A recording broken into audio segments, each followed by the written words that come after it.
Peace is not the absence of conflict, but rather peace is the presence of Christ in the midst of conflict. Ephesians 2:14 says that Jesus is our peace. So you might say, well, I believe in Jesus, but I'm not experiencing peace right now. It might be because you have not made Jesus the Lord of your life. Because Isaiah 9:6 says that Jesus is the Prince of Peace. And if the Prince of Peace is Lord of your life, that should mean that peace should reign in your life. In Acts 10:36, it actually says that God announced to the Israelites that peace would come through Jesus. In Luke 2:14, the angel that announced the birth of Jesus actually proclaimed that peace and goodwill to men on earth. It didn't say that the trials will be taken away, but there would be peace.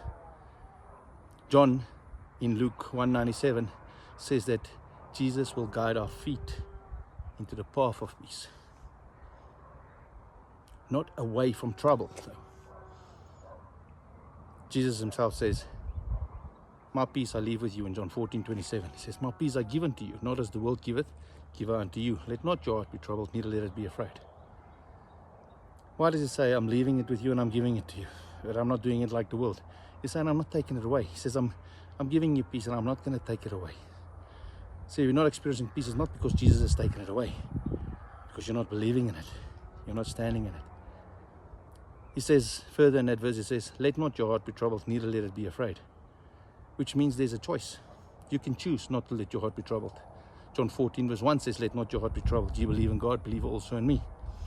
So you've got a choice. You can choose not to let your heart be troubled. Now, why would he say, let not your heart be troubled, if there was nothing to be troubled about? If he was going to take away the problems. He's not taking away the problems. He's giving you peace in the midst of problems. He says in John 16:33, he says, these things have I spoken unto you, that you might have peace. In the world you shall have tribulation, but be of good cheer. I have overcome the world. He's telling you that you're going to have trouble. You're going to have trials. But you can be of good cheer because he's overcome it. He says in Matthew 10:34, he says, think not that I'm come to send peace, but a sword. He's saying, don't think that I came to make peace, that people won't fight, but rather that I'm putting peace in you, that you can have peace in the midst of it. Hebrews 12:3 says, consider him who endured such contradictions of sinners against himself, lest ye be wearied and faint in your minds.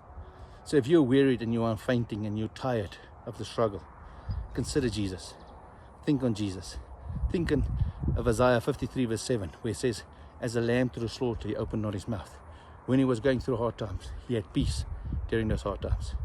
You can have peace right now if you believe that Christ is in you and that he's left his peace with you.